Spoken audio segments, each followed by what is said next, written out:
All right. Wait for everybody to start logging on.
I'm interested to see.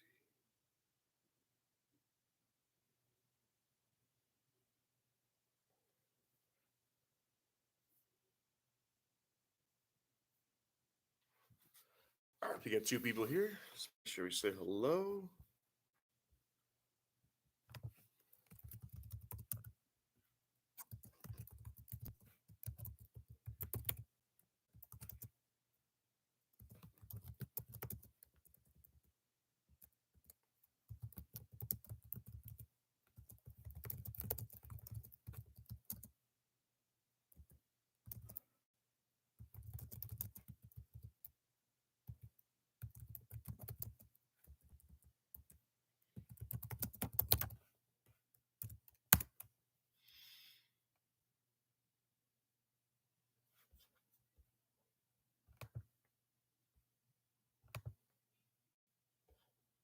Okay, so we got three people on. So if you just say hello, let me know that you're here. And as soon as we get everybody on, we will get started.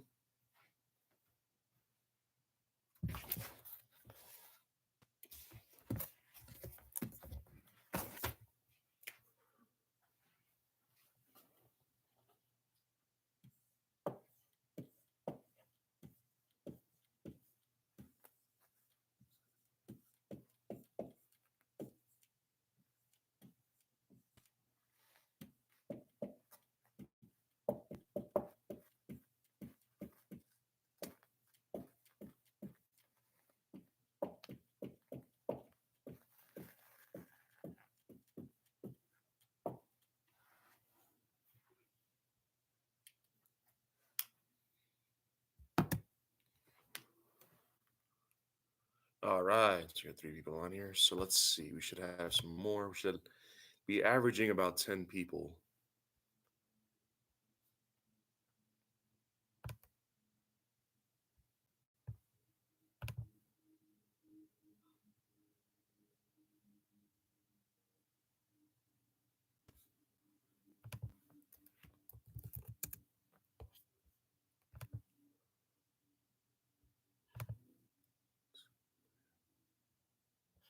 Somebody requested the link by email.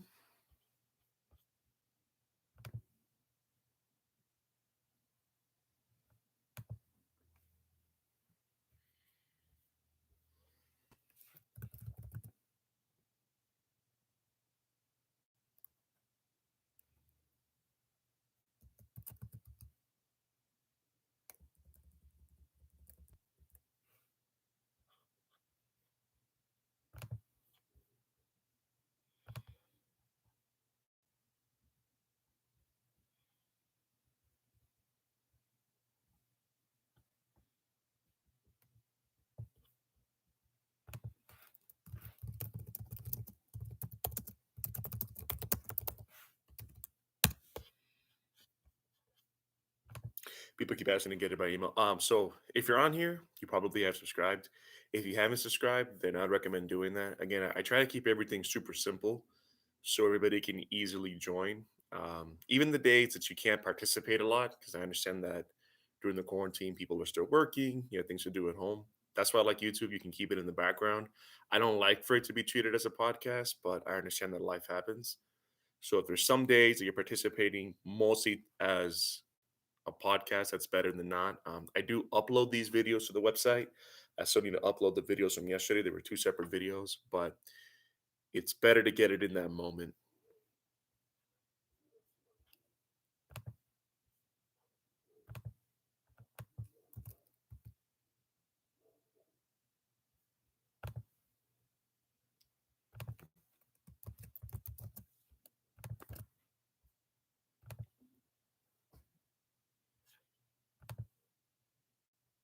All right. And we should have two more people here joining us in a moment.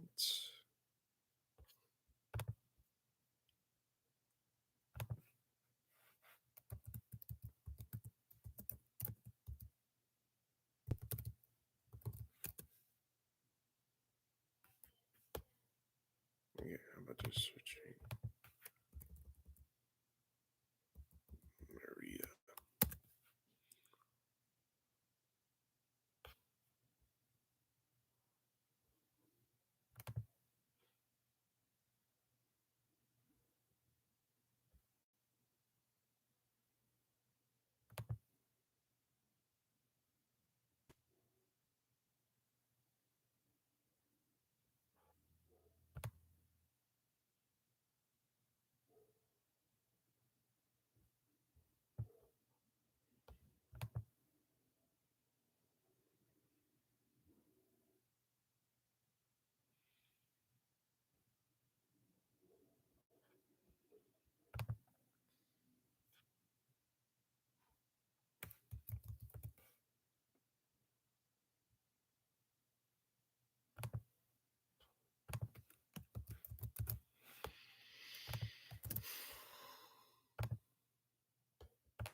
Calendar.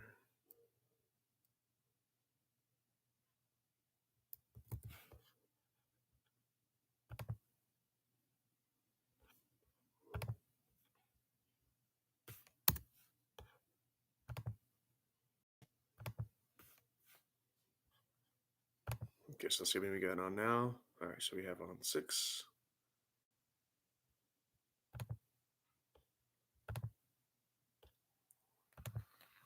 Okay, so as we're getting more people on, I'll talk a little bit about what we're going to do today and some of the other things that are important. I'm not going to give away too much until everybody gets on, but I just want to say that it's important that we get as much attendance as possible because once you get a certain amount of hours with our program, we essentially own you, meaning that we own your success, we own your failure.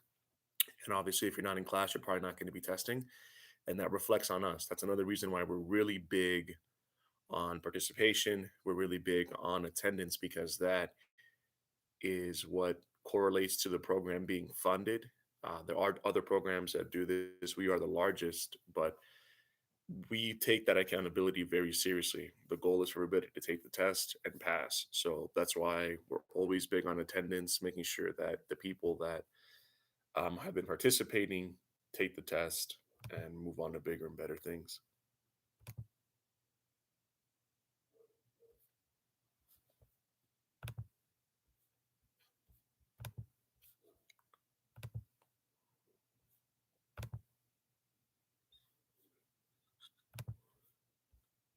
Okay, we should have one more person joining us.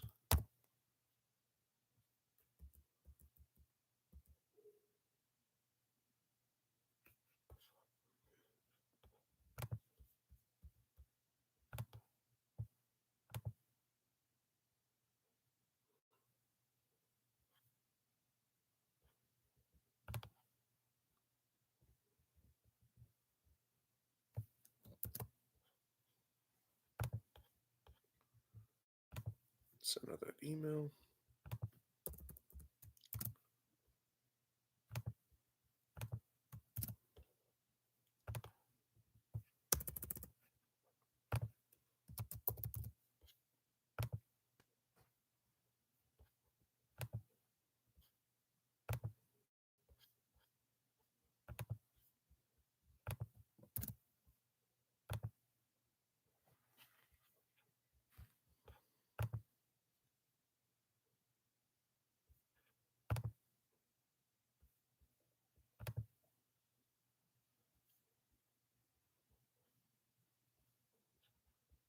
one more person should be joining us, and then we'll go ahead and get started.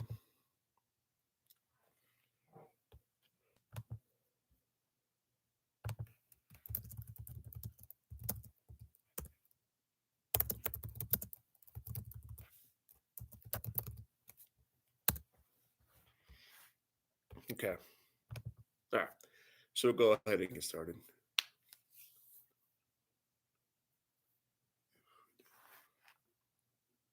You know, that's a great question that Diane just posed about the location of the test and if it's online, can you do it from home?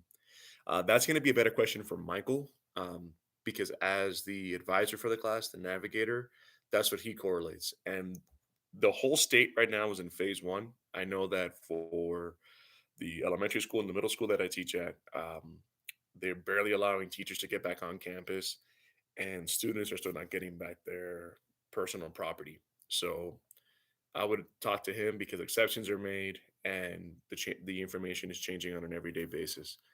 I would imagine that they're going to prefer for you to go into a testing facility, one that is approved because you have to they have to make sure, excuse me, they have to make sure that you're not cheating, wand you, and there are protocols. So I imagine even if it's online, I am my own personal opinion. I would imagine that it's at Sahara West, but Michael Fink would be the best point of contact for that. Okay, so first thing, make sure that you do attendance. Second thing I'm going to bring up, um, we need to make sure that we're logging in hours on Aztec. So I do get a report, and I know that we have limited time and things are upside down right now, but make sure that you're getting in those hours. I know that everybody sets out these 3 hours to participate in this class. So if it makes it easier for me to give you that hour from the live stream, that's fine. I don't always like doing that because we have such little time together and there's so many limitations on what we can do that I prefer to really teach and engage everybody the entire time.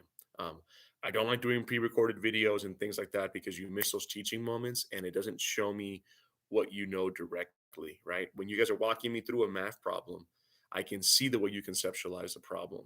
When we're reading or we're working on something, if you're not close reading, if you're not taking notes, every question that you miss, they're all purposely there to show me what you're capable of. And Aztec is a big part of that as well, right? Especially because if you're telling me something like, oh, I'm getting a 50% in informational text structures. Oh, okay. Well, you could probably take the test and pass that section of it because 40% is all you need. So it's those things. So just to see who's here and who's paying attention, if you would like that hour on Aztec to come out of our 3 hours, go ahead and send me a message with that on the live chat. If you prefer to do that before class or after class on your own time, send me a message with that as well. All right. So again, you're letting me know whether you prefer to take it out of our 3 hours or whether you prefer to do that before or after class. Go ahead and send me a message.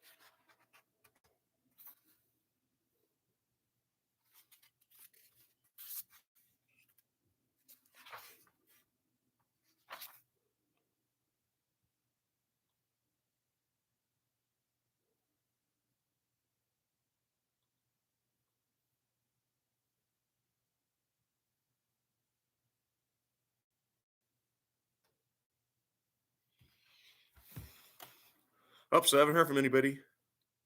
If you would like to use your own time to work on Aztec, please send me a message in the live chat. If you would like to do it during class time, please send me a message in the live chat.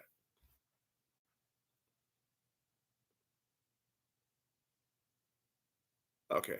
So I've heard back from one student who says that they like to use part of their class time to do it. Okay. So I could maybe include that one day out of the week, but we would need to do at least 45 minutes a day. So at least an hour and a half a week.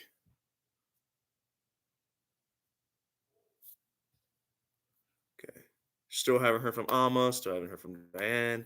Still haven't heard from Coral. Still haven't heard from Mariana. Okay. After class.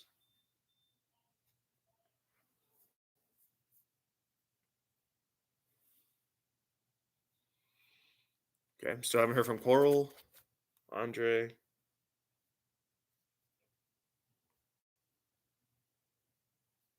I'm sorry. I heard from Andre. I haven't heard from Mariana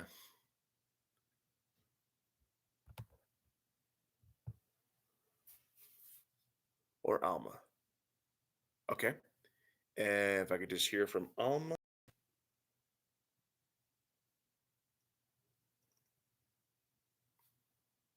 Okay. So looks like the vast majority of you that are participating today prefer to do it after or before, like on your own time. So the vast majority of the time is spent with the live stream. Okay. Okay. That's fair enough. So we'll go ahead and stick with that. So what we're going to do today is we're going to log on to Class Kick, and because I try to take the whole 3 hours for reading, the whole 3 hours for math. So reading and writing is going to be together. So I'm going to give you. I'm going to keep it all in the same assignment. I'm going to send you a link, and I want you to work on the validity of arguments. Okay. Um, so I'm going to send out that link to you right now. Don't go on it yet. We're going to talk about a brief review again of arguments. Then we're going to jump into the assignment. After that, because I'm going to be giving you guys feedback, you're going to see me typing.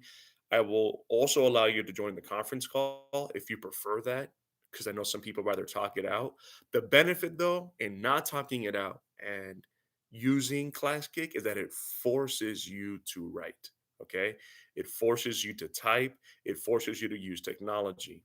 If you do not like using technology, obviously we don't have much of a choice. But in general, if you don't like using technology, then just be aware that the task C and the high set do offer a paper version of the test. The only one that does not is the GED. So if you prefer the paper, if you don't like using these programs, then make sure you're taking the paper based version of it. Request it. If it's booked up or whatever, because I know that we have a good relationship with the high set company, then you can take it with task C. They also offer it on paper as well. So just keep that in mind. All right. Obviously, we're going to be big on technology. But again, if you see me hop into your screen and you have a question on something, type it out. There's a lot of things that we're capable of doing. If you see GIFs coming up, um, so there are going to be things like um, the Seattle Seahawks playing football. That means you're doing a good job. You're a beast. If you see Beyonce, you're doing a good job. You're going to see other things. Like if you also click on the hand in the top corner saying you have a question and you never typed out what your question is, you're going to see another GIF that comes up that says, um, what is your question? And it's a guy like this, and a bunch of question marks start popping up. That just lets me know, that lets you know, I don't know what your question was. So there's various other gifts too, but just understand that that's coming from me. I will also allow you to help each other. So you can actually hop into each other's assignments and you can give each other feedback, right? So that's another component of that. Before I post a link, before we get started in the mini lesson, before we transfer over, are there any questions? And if there's not a question, please let me know.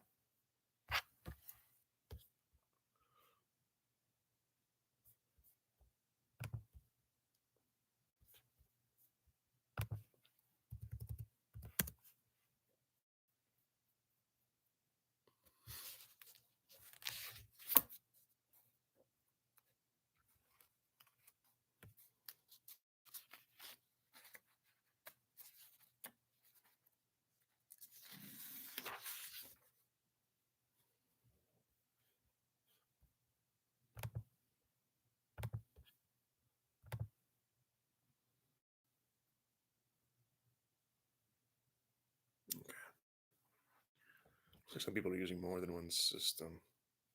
Okay. All right. So the very first thing that we're gonna talk about is going to be the validity of an argument. Is an argument valid? Okay. And this is going to be important because again, you look at informational text, you're going to be evaluating a lot of arguments. You're going to be looking at what people are trying to prove, seeing who has a better point. That's probably what your essay is going to be. In fact, I'm so confident that we're going to do well that after we get done with this, we're going to move on to like a little bit of like a placement test. Okay. It's going to be more like a diagnostic for everything fiction because I think that we're going to spend most of our time in nonfiction, although I do think fiction is more difficult. So I'll send that out later. So arguments, again, is not about two people disagreeing. An argument is when you are trying to prove something. You can have an argument and have no one necessarily disagree. It's just that you're trying to prove something. Okay. So it's important to remember that.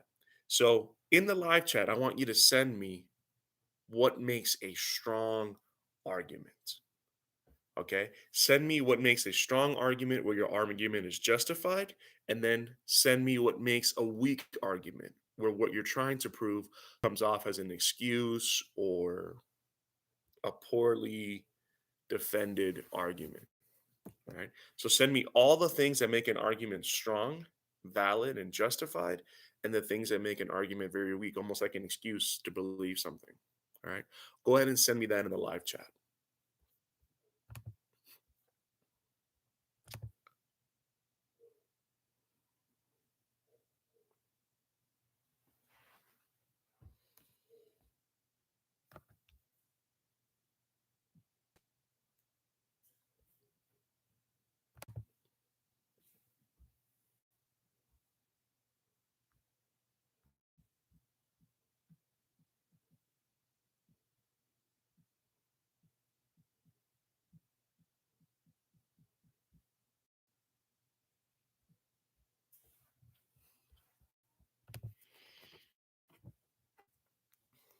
Hey, no one said anything yet.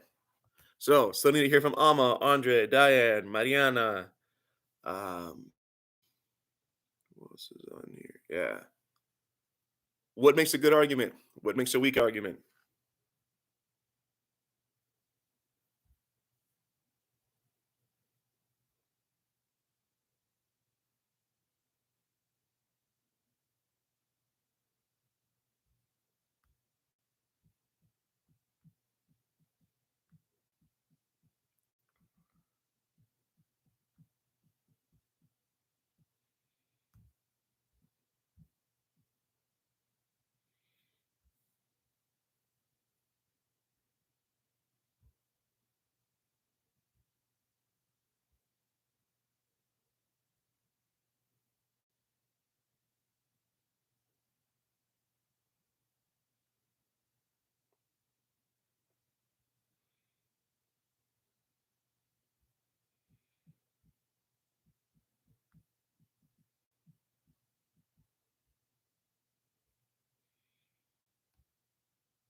Hey, if you're here, because I'm sending out some messages.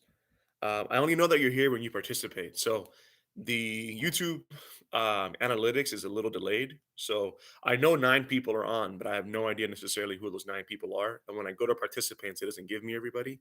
It gives me who's the most active.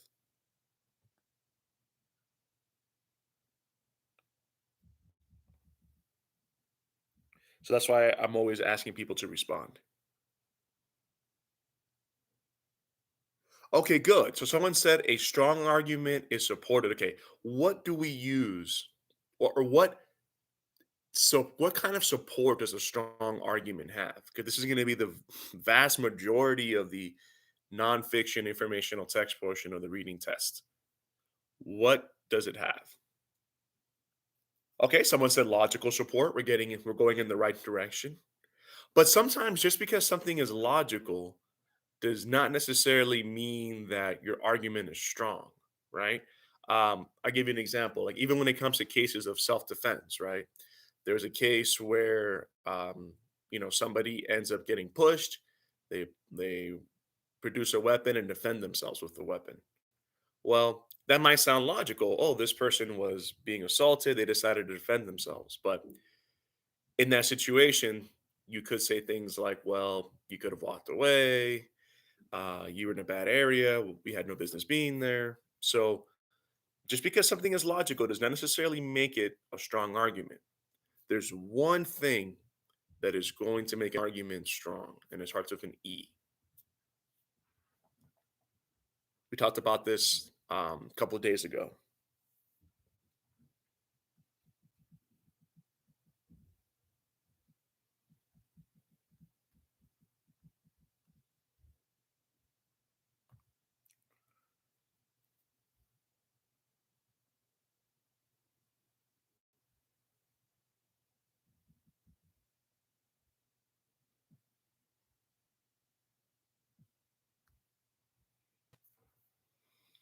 Okay, so this is going to be a little bit of a review because I'm seeing some participation.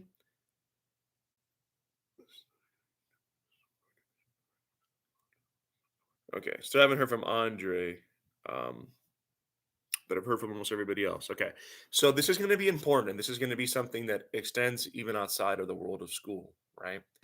Everything, in really one form or the other, is an argument.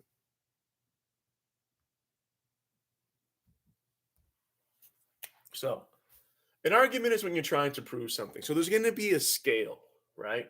So, a strong argument, otherwise known as a justification, right? So, a strong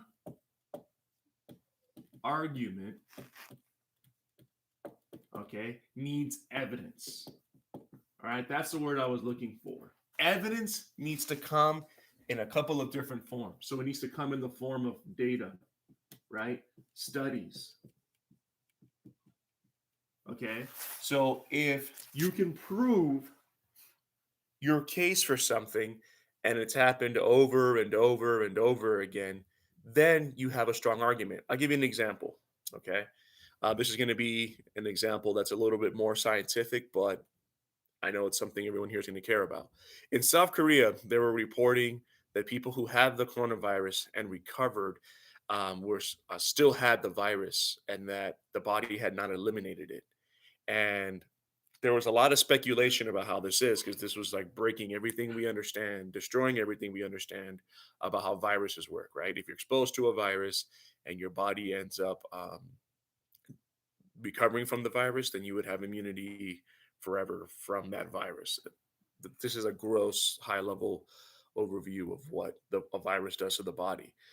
Now, that was really scary. It's like, oh, so you can be re-exposed? Does the virus just go dormant and then it becomes reactivated? Is it like HIV? Is it like AIDS? And what they found out was that the test was picking up on dead particles of the virus that were still in the body, but not that the person still had the virus, right? They were dead particles. A lot of studies and data needed to be done and collected, right? So you need to study so many people who recovered from the virus, hundreds, if not thousands, and look at the test that was being used, all of the different ways that the test was being used, and see if that was the case. So now, when you can prove that the way that we're testing only looks for the antibodies and the antibodies can show up even as dead particles, then you have a strong argument that these people didn't have the virus reactivate. These people just had dead particles in their body, right? So that's why we need to have data, okay? So data is when you get all of the information together and you can illustrate it. You can show it in a graph. You can show it with a report. You're going to see a lot of that on the test. You're going to see a lot of graphs. You're going to see a lot of data. Okay. Now, studies, and actually, I should have talked about studies before. Studies are experiments that are done to prove what you're trying to say, right? So, what that means is that in the example I use with the virus, they would have to go out and see how the test picks up the virus, right? And they would have to do this over and over and over again, right? Through lab samples with people, right? Those are called studies. You get enough studies together, then you all of that together becomes data, right? And that studies that supports the data, all of that is now evidence. That's what makes a strong arguments. Okay. We don't necessarily always like logic because there's things that can't be proven. Okay. But they sound logical or they sound um, plausible, right? I know there was a joke, for example, that was made before about a president who they said looked like some kind of animal, and they said your dad must have been this animal. I forgot what animal. I think it was like um, some kind of primate, something like that. And um, this person got upset and sued the comedian, right, saying, "Here's my birth certificate. My dad was not the whatever primate, right, whatever, or I think it was an orangutan."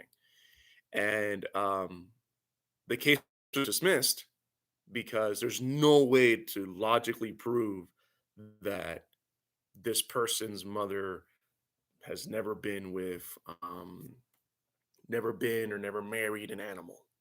Okay, so logically, it can be supported because you can't say it never happened, right? It's a fallacy like we talked about yesterday. So logic alone is not going to be enough. There's a lot of things that make sense that are not necessarily going to be proven, right? This even extends to like life in outer space.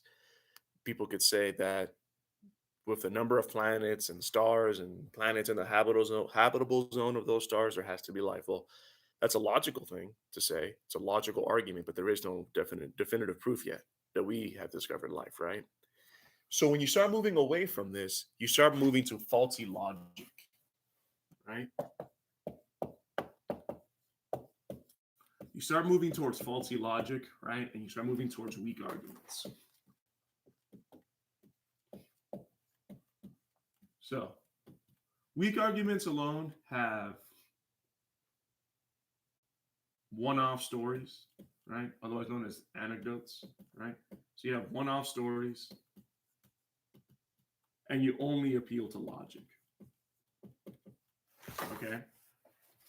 So, anytime that it's like, well, I heard that this had happened or this happened at one time, that's when you have faulty logic, you have a faulty argument because it's a one off story. It's just like when people say that smoking can't be that bad for you. You had a grandmother, an aunt, a cousin, whoever, who lived to be 100 years old and they smoked every single day. Well, that's a one-off story, right? We have a lot of data and studies that shows if you're smoking on a regular basis, odds are for most people you're going to develop cancer or some other kind of respiratory illness, right? So those one-off stories, they don't prove anything. In fact, it's a stronger argument that with smoking, data and studies and data and evidence all point to a respiratory illness.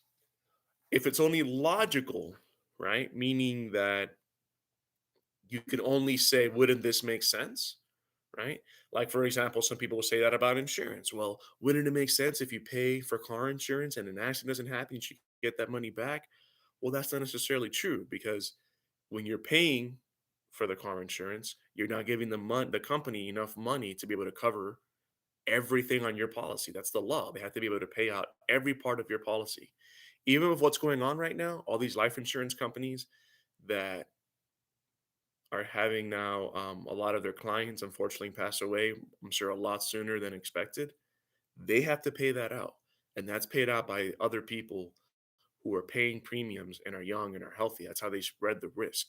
So that's not, it sounds logical, but it's not going to be supported, right? There's no way to support that without having people that pay never get their money back, and that money is going to be used to pay out other people's policies, right? So just because something is logical, if it doesn't have any kind of study attached to it, if what they're arguing has not been repeated several times, it's faulty, right?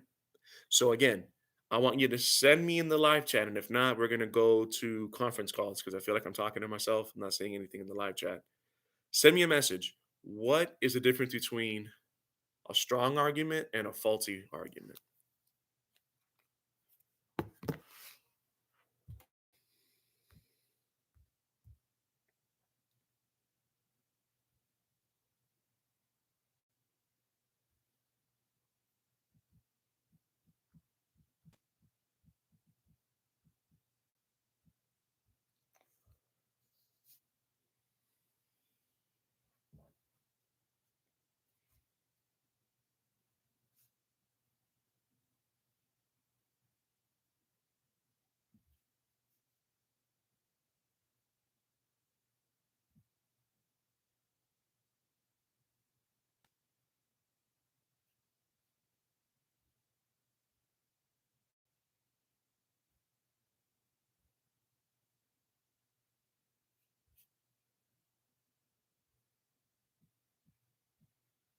Ooh, still haven't heard from anybody.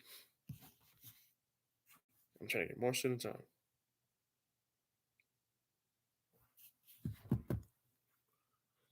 Okay, but give me more than that. Valid versus not valid. What makes an argument valid, right? We just talked about that. What makes an argument valid and what's going to make an argument faulty or invalid? Okay, good. A strong argument has facts, right? So those facts are going to come in the form of data, studies, right? All of that's going to be evidence. Okay, good. And remember, so it's going to be supported with data, right? It's going to be supported with studies. We don't want just to support it with logic, just something that makes sense because sometimes, and this actually happens a lot, just because it makes sense on a very low level does not necessarily mean that the complete idea is right. We talked about that a couple of days ago with fallacies, right? Just because a whole is right doesn't mean there's parts that are wrong. Just because there are parts that are wrong doesn't mean the whole can't be right. So that's why you have to have data and studies to show that several times this happens, right? And a lot of times with doctors, with any other scientist, it needs to be thousands of times, right? So even if it only works most of the time, we wouldn't even make it a law. It would become a theory, right? Okay, good.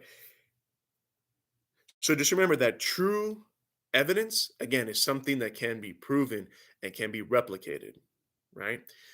So another example of that, for years, people were saying there was giant squids, giant squids, giant squids.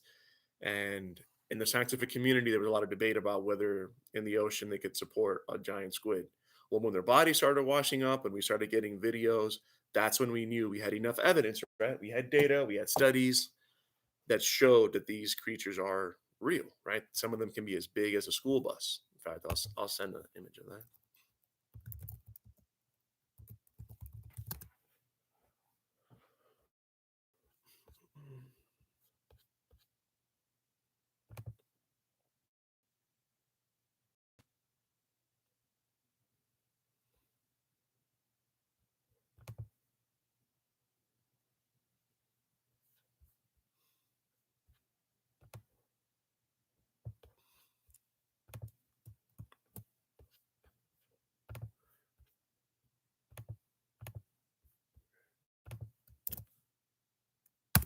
All right, so if you want to check that out, I'll send a link to some images of the giant squid.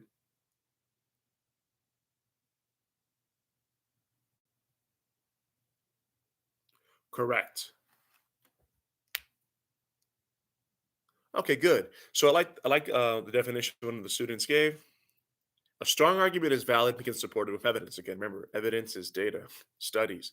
And a weak or faulty argument is based on logical evidence that can't be proven, or it's a one off example and it can't be corroborated by anybody, right? So we've used, I don't even know how many different examples. No, it's okay. Somebody had misspelled something. That's all right.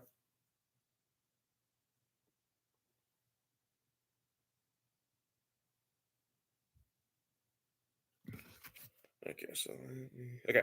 So if you were not sure how to answer a question,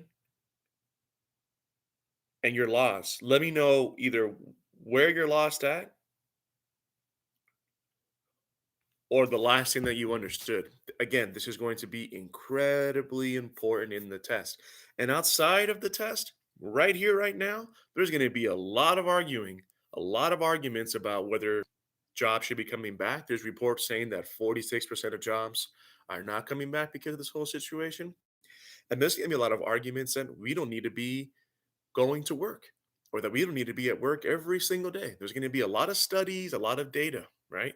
Even this program itself, it's not designed to be online.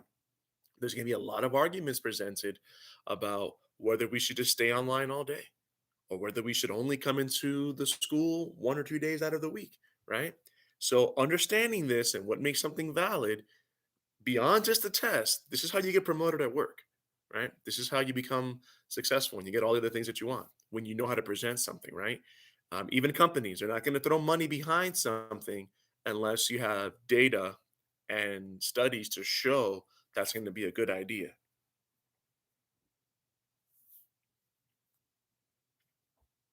right?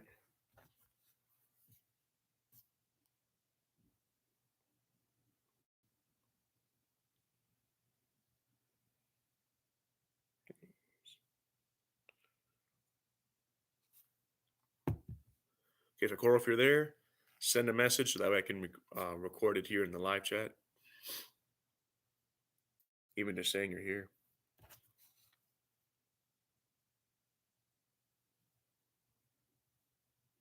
Okay, so we understand that.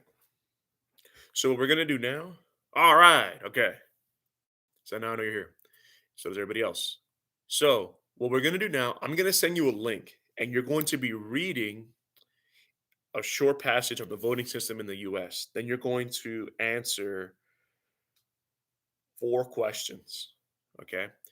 Once you answer those 4 questions, then we're going to come back together and we're going to discuss the passage itself, the arguments, and things like that. I'm making it pretty simple. It's going to be the exact same link that we used before. I'm putting it in the live chat. If you want me to email it to you, let me know in the live chat and I can do so. When you read, I need to see that you are highlighting the arguments, that you are circling the main idea. I need to see all of your notes on the text itself. This is important. It's close reading, it's something you can do on the test, you should be doing on the test.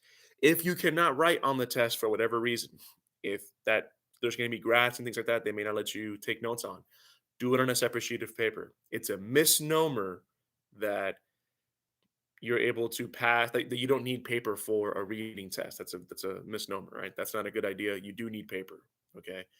You need to get your ideas out.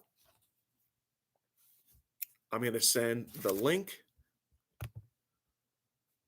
Again, if you want the link sent to your email, let me know. It's the exact same link that we used before.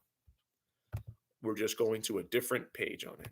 If you'd like to participate in the live chat, which for this, I'm going to encourage you to write out your messages as opposed to calling.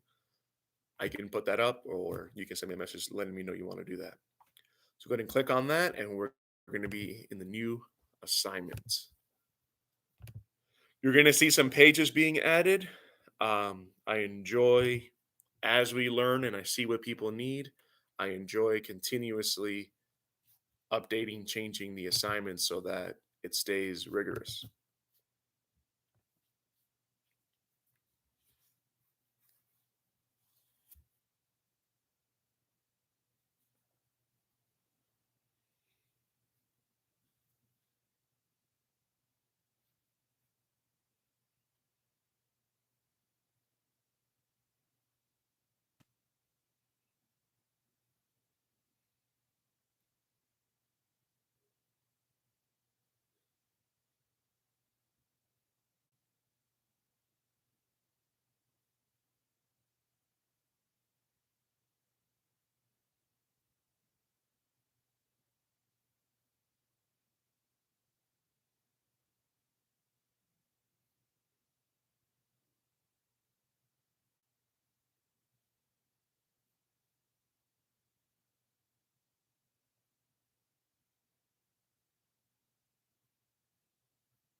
So I'm going to check to see who's actually on the assignment.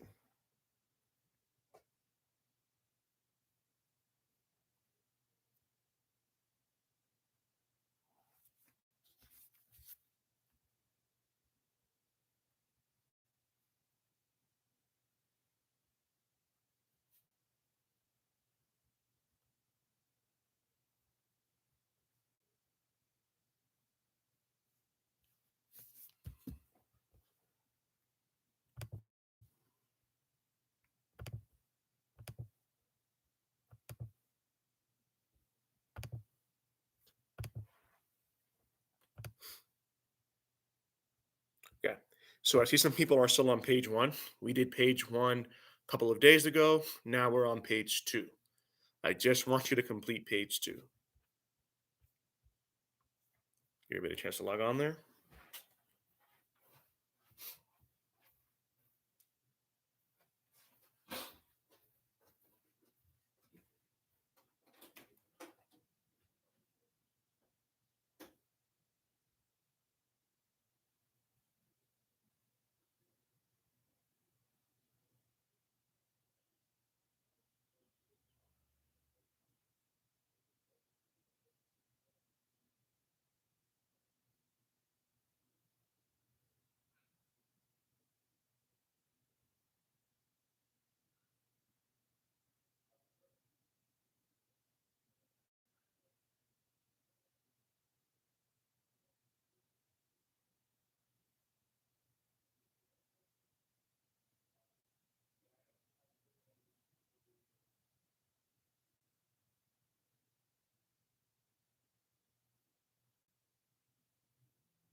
Yes, page 2.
go ahead and let's come back.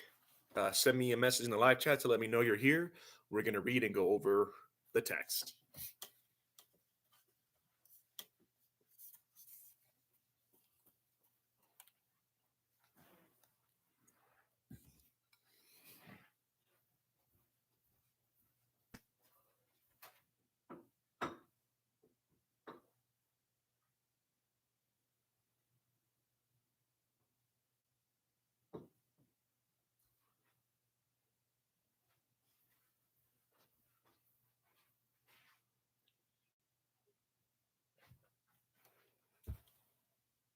Okay.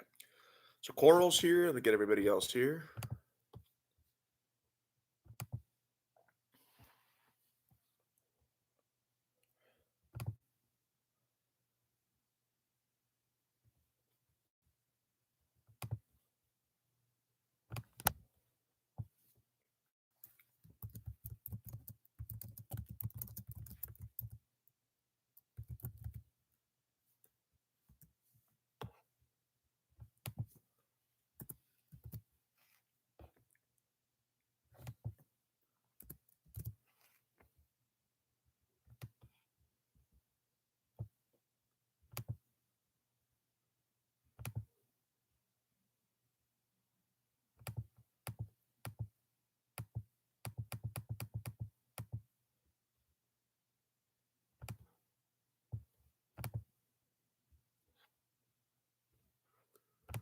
All right. So once you're back, let me know you're here. Say here, here. Okay. Yeah, I understand that it's hard on the phone to read. Um, so that's why we always come back together and then I read the passage. I understand that everybody has like a different level of technology or access to technology. So,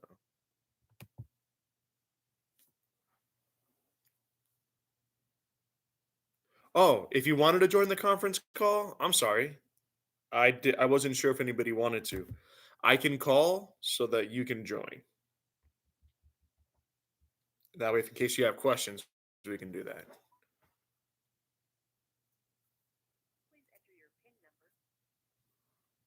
Yeah, I would like you to write your notes.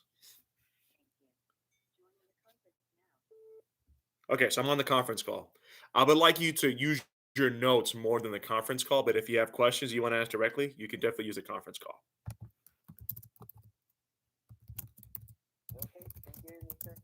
All right, can you hear me, sir? Thank you, mister. Oh, you're very welcome. So, did you have a question about the article before we get started? Yep, I'm not sure about my answers in the test, and I really understand this weak and strong argument. You know, Okay. I read one or two or three times whole entire test, and I think this some weak argument is about this worst things that in the past system voting is right, and the strong arguments in the test is about the new system or voting system. Okay, good. Understand me? Yes. This is really, this is right. Is this right, or Yes. is my mistake? No. You're right. You're looking at the argument of why the voting machines were weak, and then you're looking at did they make them better? Because they had an argument, they had a belief that they made the voting system better. So that's what the goal um, was, is to see if it was going to be better. So once you do Okay. that and you take notes, then you can answer the questions. So once you know whether Okay. the argument is strong or weak, then you can see what they're trying to prove. Did they do a good job? You can see how the author is trying to support their argument. Does that make sense? Okay. Okay. Understand? Okay. Because So because this author in this past, this the writer, this show something like this. persuade to Yes. better things about the new votes and explain in detail the worst things about the past system votes. That's right. Correct. This is different from weak arguments and the strong arguments. I think So okay. in the text, you're gonna have multiple things. That's why we always take notes. So let's say you're reading a fiction story, right? And they're trying to have an Okay. argument about unicorns or something crazy. That may not be a test question, but the fact that you are looking at their argument in the story and what they're trying to prove, you're going to do better on the test because you're connecting to the text. We call that text to self. Like you're connecting your Okay. own life, your own experience to what the author is trying to say and do. And when you're reading at that high of a level, you're going to answer the questions faster and you're going to perform better. So that's why we always take notes and break everything down in the story. Everything possible. The characters, who they are, what they believe, what's the main idea. If it's fiction, is there a theme? Are they arguing something? Do they do a good job? Especially because when you do your essay, they're going to ask you to pick a side and write a whole essay about it. So if you get in Okay. the habit of reading that way, it's going to make you um, much better at the tests. Okay. Yes. One more question Absolutely. that Go ahead. make me feel a bit confusing. This writer in this test tell us facts from history. Hmm. All the evidence and experiments are facts for our history. So think this um, okay. This some facts is weak and some facts is strong, but all the things are. I think this fact is not fake or just telling fictional about the history. And this is make me a little bit confused about this reading. Yeah, so you're going to see some of that. You're actually going to see a lot of text, especially for writing, where you're going to have two arguments that are very well supported. So the goal here is to have us be critical of the arguments. Does that make sense? It's kind of like Okay. it, Mm-hmm. it's like if we're talking about let's say organic food. There's no proof that organic food is good for you. There's also no proof it's bad for you. There's a lot of other little like examples in there of like how it can be good, and then some people say it's bad because it's a lot of money. So if you read a story like that, all the facts they give you, you have to be critical, and then you have to argue who has more valid facts, whose argument is stronger. So maybe all of the things they consider facts can be taken one way or the other. For example, they might say something like organic foods have no pesticides because they only use like what comes out of the earth, for example. And they might Mm-hmm. say the fact that it has no pesticides that could be good for people who are allergic, right? Mm-hmm. So even Okay. though they're saying, hey, that's a good thing, then you can use that to support it. You could also say, hey, you don't use any pesticides.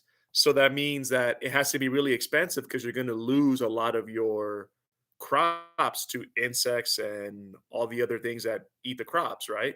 So is that worth it? Interesting. You see what I'm saying? So even though they give Mm-hmm. you a fact, it's on you to be critical. And that's why we have a section on how effective an argument is. Like, is the argument proving a point? Mm-hmm. And then if it proves a point, is it valid? Is it a strong point? So as we read, you're going to see a lot of that in nonfiction. In the informational, they're going to give you graphs and charts and studies and datas and illustrations. And it's up to you to see what the author is trying to prove. Most of your questions Okay. are going to be around what the author's trying to prove and getting evidence from the text to prove what they're already saying. In the essay portion, Okay. you will be writing the essay and then you are going to have to look at all the points and prove them or disprove them. Does that make sense? Okay, right. Yeah, perfect. I am studied about something like this on as tech. Yes. Um, let me now one more example, please. Absolutely. Should Go ahead. be the opposite side from the weak and strong argument, like something like don't drink too much soda. We can get a sick, Yeah. or eating just a lot of vegetables, you'll be healthy. This, you can get a sick. A sick is probably, but it's not a fact. But Correct. if you eating vegetables, we will really will be healthy. This Yes. is something like this. So the test, when they ask you to write a persuasive essay, because there's four types of writing. The three types that you're going to be right, the three types, so this is like 75% of it. If they ask you Okay. to write information or write a persuasive essay, they're going to pick something that nobody can prove. Like, should schools have cell phones? Should schools have a uniform? Things like that. They're going to say things like, are genetically modified GMOs in foods, are they good for you or are they bad for you? So they're purposely going to pick something that there's not going to be a clear right and wrong answer, and they're going to ask Mm-hmm. you to pick a side and then defend it. So they're going to give you all these facts about how, for example, cell phones are great in school. They help people learn. If you don't have enough computers, you can use a cell phone. You're going to get all these studies. 40% of students learn better, blah, blah, blah, blah, blah. It saves money. Then you're going to get the opposite argument. They're dangerous. They're used for bullying. People are using them to cheat.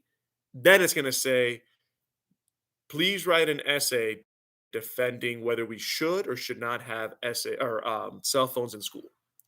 So then, as you're writing, you're going to go back and look at the evidence that makes the most sense to you, that you think is strong, and you would write a whole essay. So the things that you read are never going to be so black and white when it comes to you writing an essay. Now, Mm-hmm. when it comes to questions that you're getting on informational text, those, you're just going to be proving that you know what the author was trying to do and you know the evidence the author was trying to use. That's all. But when you get to the Okay. essay, I almost guarantee you your essay is going to be persuasive. I don't think it's going to be an informational essay. I don't think it's going to be a narrative where you're writing a story. It could be, but from my experience, it's always a persuasive essay. So you read something, now you need to persuade somebody to believe what you believe. Okay. This seems like as a fact or info in the past, like sometimes something like this. This the author show us something that cannot be proved, Correct. and another side show us something that's facts or proof things. I think something like this. So, Okay, th- so, th- so understand. the, Okay. yeah, so there's going to be different sections, and actually, you bring up this is a good conversation. So, when you look at the high set, right, we're going to break down a little bit of the reading. Okay, so when we look at the reading, this is going to kind of answer your question. Okay, so reading is broken down into Okay. two parts. You have literature, Okay. and then you have informational text, right? Mm-hmm. Perfect. Yeah. So you're not going to get, informational is fiction. You're not going to get too many questions about facts or proving something in fiction. In fiction, your questions are going to be like theme, plot elements, character traits, things of that nature, right? You're probably not even going to be writing an essay or doing any kind of writing in literature because it's fiction. Is a different question. One of the questions I Okay. should watch. Yeah, yeah. So Diane said there are different questions. Yeah, the pre-test is going to give you similar questions. So that question there about the ads, that's meant to make you pick a side. Sorry, I'm answering one more question before we continue this one. So for Diane, what you put, yes. So they're going to pick things that can't be proven, right? So should kids watch certain ads or should they be more regulated? There's not going to be a clear defined answer for that, right? especially in this country. You can't tell people what they can and cannot do in a lot of situations, right? Unless it's like incredibly illegal. So like even as a teacher, I can't tell a student when we do the growth and development class in 5th grade and we're teaching them about the male anatomy or the teaching them about the female anatomies. I can't even answer questions about like what age it should be having sex, or I can't answer questions about how they can necessarily like clean themselves. There's all kinds of things that I'm limited by because that's the parent's responsibility. So a whole question on what's appropriate for kids could never really be 100% proven when it comes to TV, because there could be a parent who says, "Hey, I don't care about my child seeing explicit content on TV or inappropriate things on TV. That helped me out, whatever. I'm going to raise my kid." And then you have people that want certain things to be inappropriate. So that question is still very open. In fact, if you watch TV, you're going to see in the corner where it says TVMA or TVY. That's just a suggestion letting the parents know that the content on there is probably going to be better suited for teenagers or adults or whatever, but they can't stop you from watching it, right? So that's why you're going to get a question like that. They're going to give you all kinds of facts about why it should be regulated and why it's bad. And then they're going to give you facts about why it's not. And you're going to pick a side. So that's called persuasive writing, right? Argumentative writing. So you would need to argue whether it's appropriate or not appropriate. So although I can't tell you each question and what it's going to be like, whatever you're reading is going to be something. When it comes to your essay and it's an argumentative essay, it's going to be something that is not proven. It needs to be something that is open so that you have to pick a side and you have to digest the facts. Does that make sense, Diane? Yeah, perfect. Thank you. So, you're very welcome. So, literature is where you're going to get most of the questions about, like, you're going to get the questions about theme, character analysis. For informational text, this is where they're going to ask you, for example, what was the main point of this article? Then that's going to be part A. Part B is then going to ask you what evidence or what part of the passage supports your answer for part A. So they're asking you now to support what you said before. Does that make sense? Yeah. So that's where you have to look at the author's argument and understand what they're trying to prove. So you need to identify it and then give proof to it. That's why we talk about understanding an argument and whether it's valid. You're going to get most of those questions in the informational. Now, for the essay portion, I'm just going to write over here.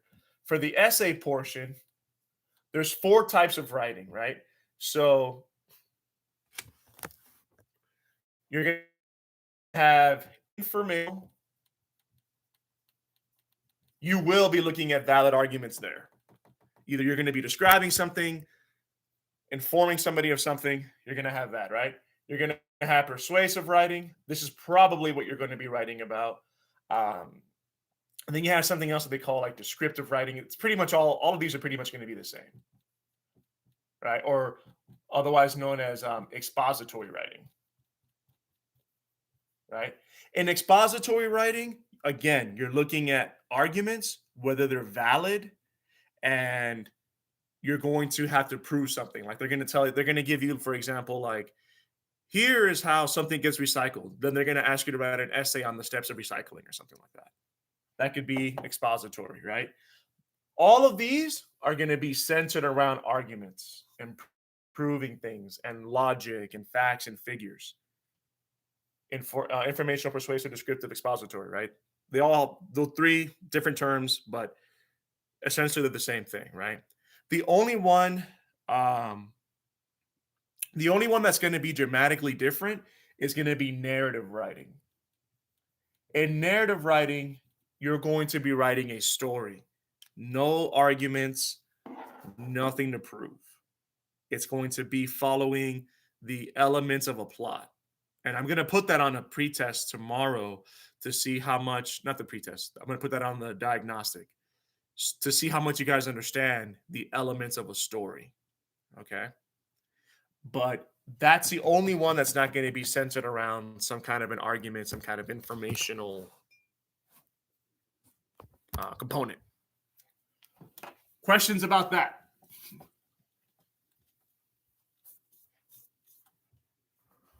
Questions. And Diane, did that answer your question?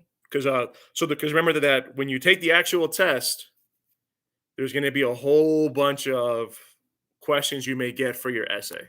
In fact, I'm not even legally allowed to know what the essay question is. Good. I love the fact that people are responding. Lets me know you're here, you're awake, you're alive, ready to learn. I know Andre said he was going to step out.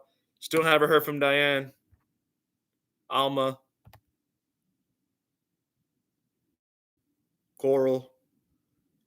If there are no questions, let me know.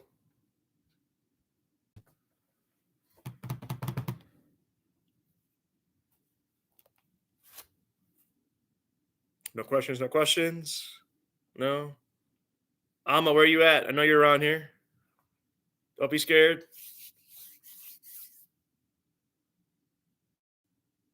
And I still haven't heard from Diane. There we go. Okay. Yes. And what is your question, Diane?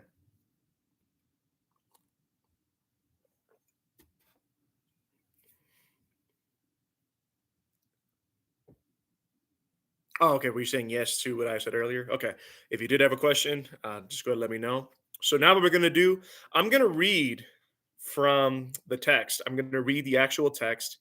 And we're going to do a couple things. I'm going to time myself so that you see, again, that we can read a text and take notes and not eat up all of our time. Okay. If you want to join the conference call, if you have questions or you want to participate in that manner, you can. Let me know in the live chat you want me to send out the number. If you know the number, I'm on it. You can join that way. So again, I'm going to time it and I'm going to take notes. So if you go back into Class Kick, as I take notes, it's going to show up on the actual paper. Like you'll see it in real time.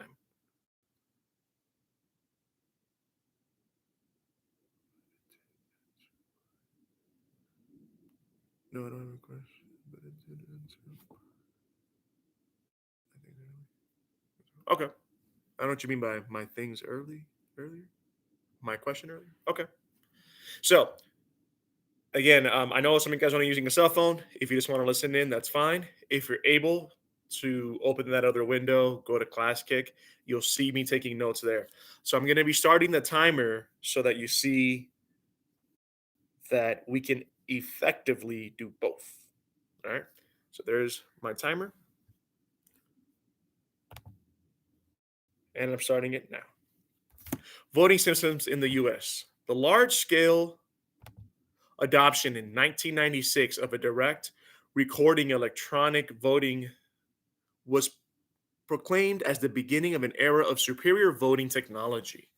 For as long as elections have been held, voting systems have been flawed in various ways. Okay, so I know the fact that they're talking about things being flawed and that now they're electronic, that's going to be important. So this sounds to me like it might be the main idea, right? Main. I'm just going to put an M. In mid 18th century America, voters called out their selections publicly. Okay, so now they're going back in time. We're talking about the past. Okay, and since they mentioned problems before, I know they're going to talk about why what we have now or what we're going to have is better. So that's why I'm going to write the word past. Okay, because obviously people randomly yelling, that's not very effective. This assured an accurate count, but meant voting cannot be private. I see this again. I don't agree with that argument that people yelling or saying something is an accurate way to count them voting. Right? Paper ballots, on the other hand, were anonymous but could easily be forged or miscounted. In fact, I'm going to highlight this in red because the whole miscounting and everything else that can happen whether you're yelling or whether you're using paper. So if they want to prove that there was issues in the way we voted, they're definitely doing that in these sentences here, right? So that's alarming that there was a time where we just yelled out or only use paper. The next innovation was the mechanical lever voting machine. Okay, so we keep going back to the past. Introduced in the 19th century, the use of this voting system peaked in the 1960s. Over the next several decades, the mechanical lever machines were replaced by two early electronic voting systems: bubble sheets recorded by optical scanner and punch cards processed electronically. All of these systems were prone to glitches, such as the notorious hanging chads and unreadable ballots in Florida after the 2000 presidential election. Okay, so as I'm reading, I can see here that what I thought is the main idea, that's the author's thesis. Thesis is something we have in writing, and that's what the whole paper is going to be about, which your whole essay is going to be about. And here, they're talking about the flaws, right? And how the flaws have been fixed because all they keep talking about is how bad it is. Now, many jurisdictions use all electronic DRE systems. Every step of the voting process is electronic. The ballot appears on a screen. The voter indicates his or her selection via buttons or touchscreen technology, and results are stored on a memory card. In DRE voting, there is always a record of voters' choices, and there's no chance of voters filling in the wrong bubble, cause voters to go uncounted. For all of these reasons, DRE is clearly the most secure and accurate voting system available. Oh, okay. So the whole idea is that everything else was bad and that this voting system is the most accurate. Even with talking and stopping to highlight, it took me 3 minutes to read, 3.5 minutes. So that just goes to show. And your passages aren't going to be incredibly long either. All right. So even if it was longer, this passage here is about 3 paragraphs long. It took me 1 minute per paragraph. That's with notes and breaking everything down. So let's look at number one. I saw a lot of people miss this. Main point is another way of saying main idea. In the live chat, please send me, what do we mean by main idea? And if you don't know, send me a question mark.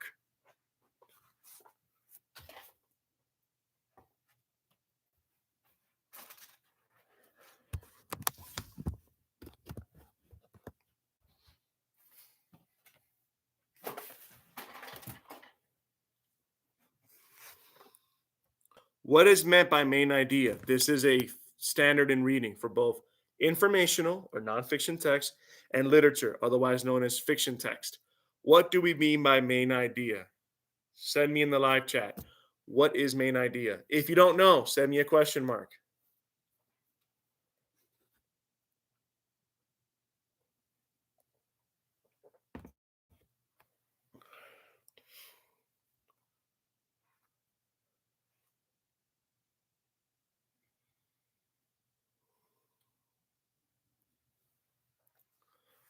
Okay. You're going to make me start calling people out. Okay, good, Mariana. So now, I don't know if we Googled that or where we got that from, but remember that this is for you, right? So I want you guys to put it in your own words. What is meant by main idea? Ooh, I like that. I like what Andre put. What the text is about globally. Good. I love that. Somebody said they were confused. Okay, so Sam, so informational is a domain, right? Remember, domain are like houses, right? When we talk about informational text, this is like a house, right? And then we have literature. These are like houses. Underneath all of this is where we have standards like main idea, right? Figurative language, right?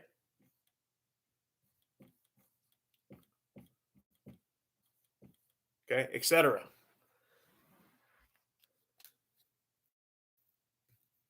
Ooh, the central point. Okay, yes. Main idea is what the text is mostly about. In this case, what are they trying to prove? What is the argument about?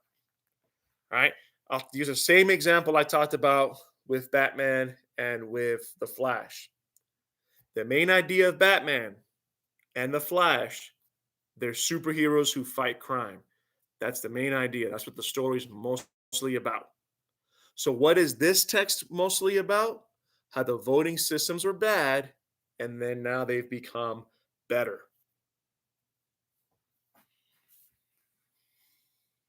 Okay.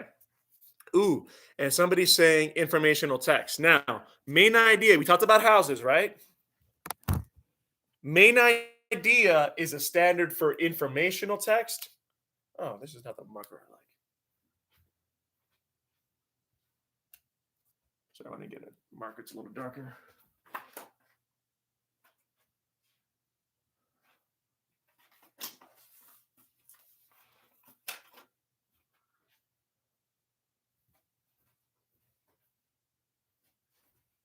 Main idea is a standard under informational text, and it's also a standard under fiction or literature.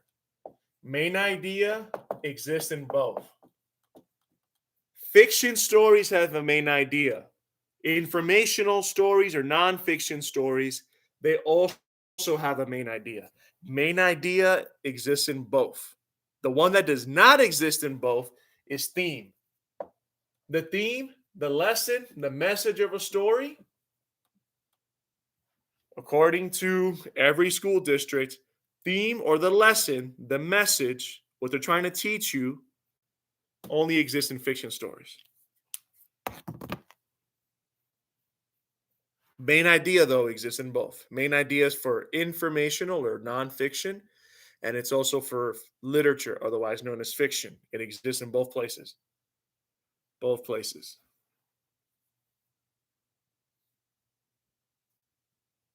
Okay, so does this make sense? And if it does make sense, give me the definition of main idea because we just had a whole conversation about it.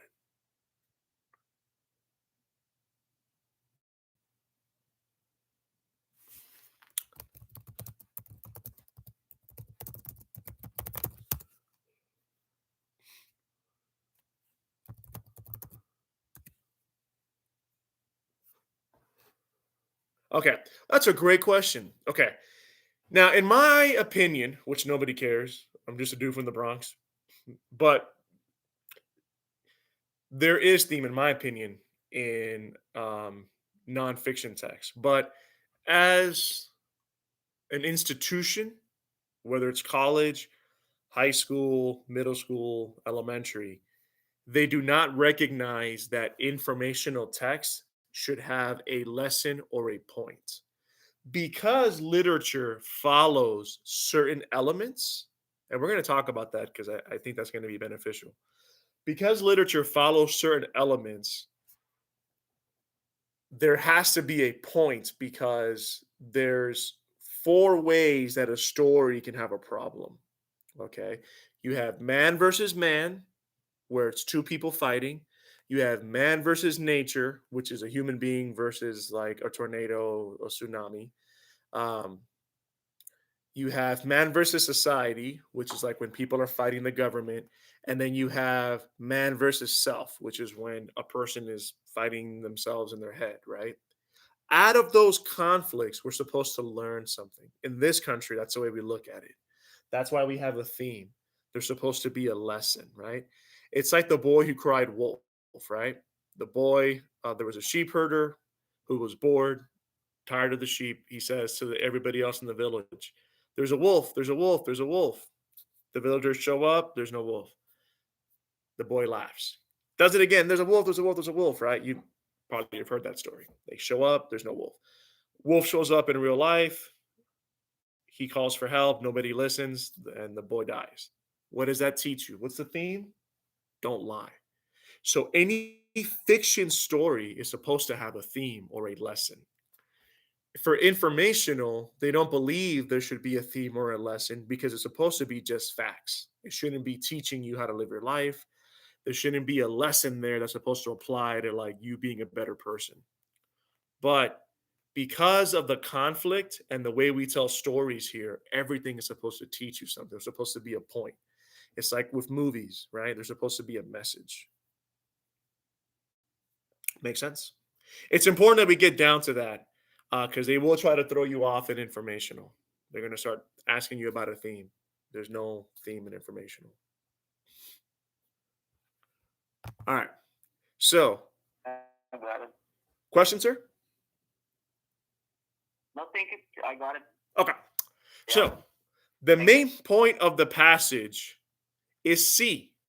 Voting systems have been developed over time to address previous system flaws. And in fact, if we look at the earlier part of the story,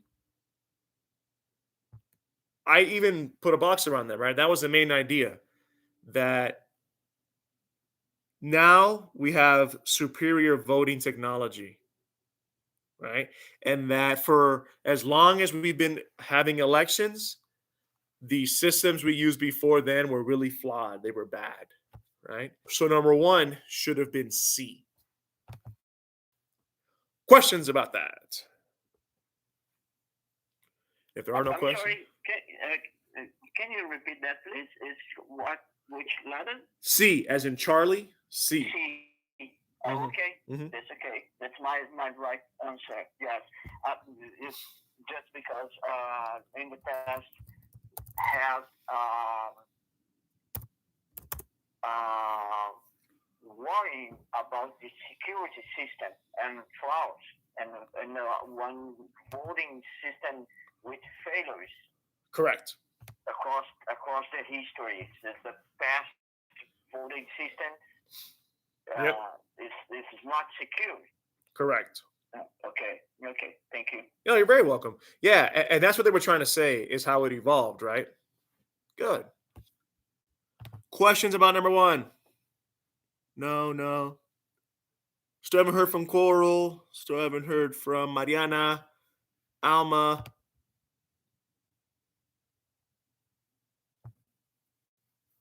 I know you're with me.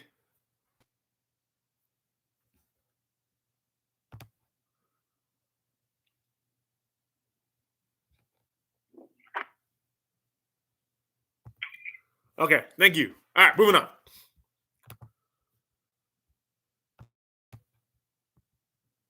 Which of the following statements, if true, is evidence to support the writer's argument?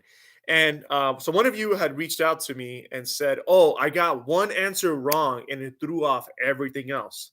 And that is true, right? Because a lot of these questions are going to be two parts, part A and part B. What is the main idea? What evidence do you have to prove the main idea? And if your main idea was off, your evidence is going to be off. So even though it's multiple choice, they can trip you up.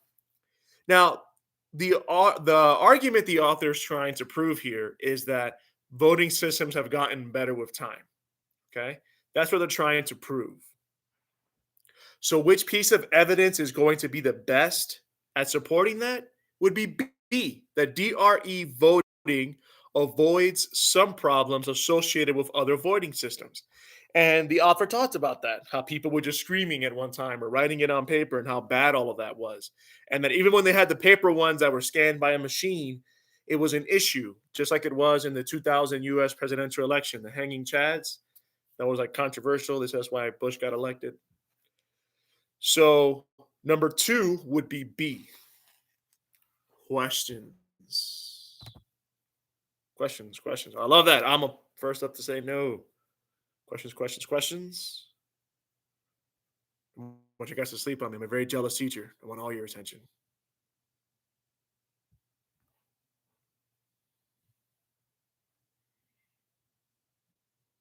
All right, moving on. Okay. Number three. What evidence, and again, we're going back to evidence, right? Because an argument is only strong and valid if it has evidence that can be proven. What evidence is given to support the writer's argument?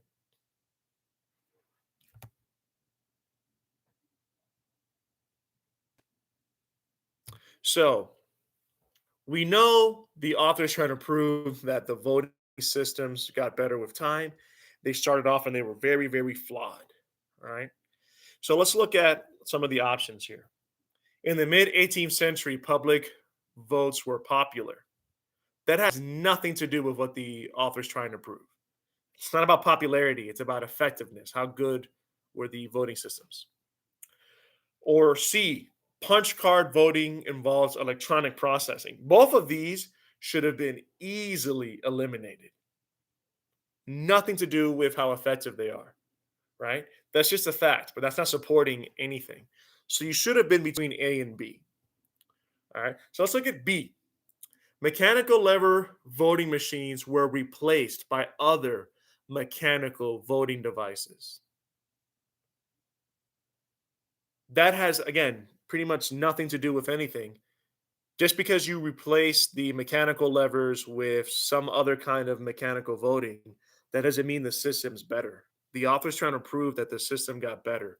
So the answer for number three would be A. DRE systems immediately record voters' choice, while other electronic systems have voters initially use a paper ballot. So here we're talking about how the DRE systems are better, right?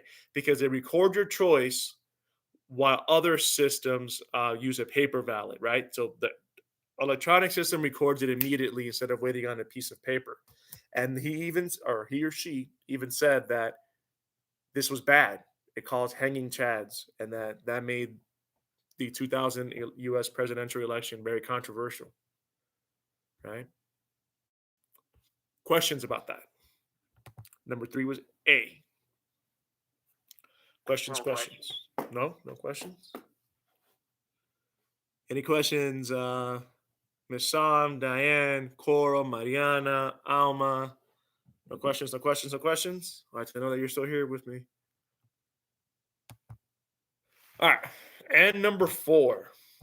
Which of the following is an example that strengthens the argument? Okay, so see, we're all these questions are building off number one, which was the main point, what they're trying to prove, right? So let's look at this. Look at these again. Let's look at A. An example that strengthens the argument, right? The argument here is the system for voting got better with time. A local business owner reported no issues using a DRE system.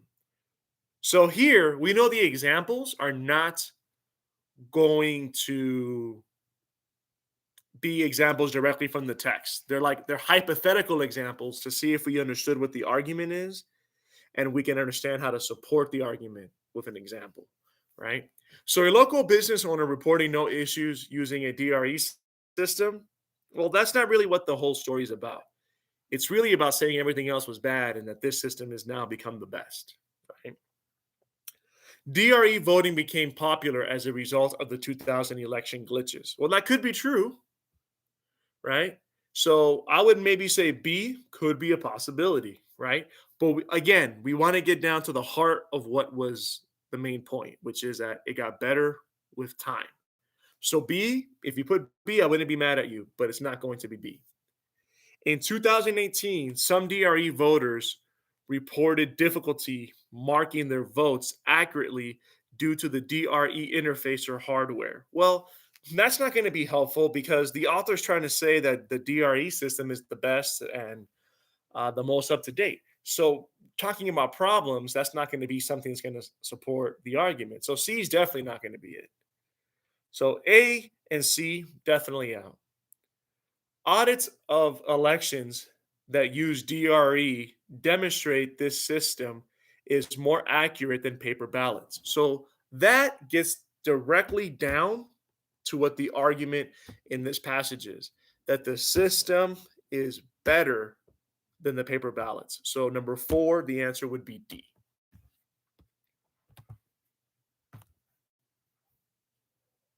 Questions?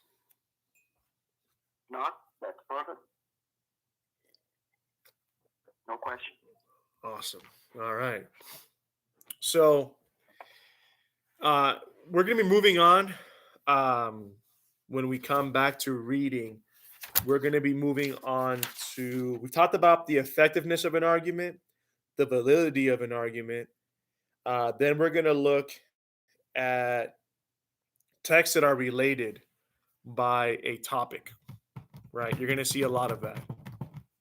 You're going to see two different articles, kind of the same conversation I was having with Andre. You're going to see two different articles, but this time they're going to be about the same thing. They're related. And then they're going to ask you to pick and choose which one has better arguments, which one makes a better point, what would make more sense in one article as opposed to the other. Okay. So we're going to be talking about that the next time we visit reading, which will be next week, because tomorrow we're going to go right back to math.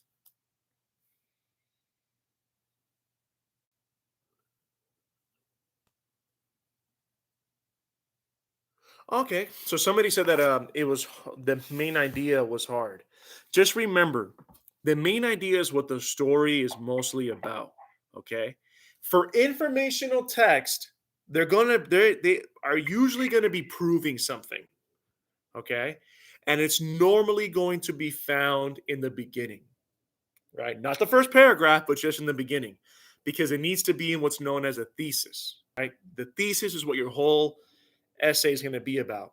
You're normally going to see that in informational text. They're normally going to be proving something to you. That's why it's nonfiction. For literature, main idea is going to be like what the main character did. Honestly, there's not going to be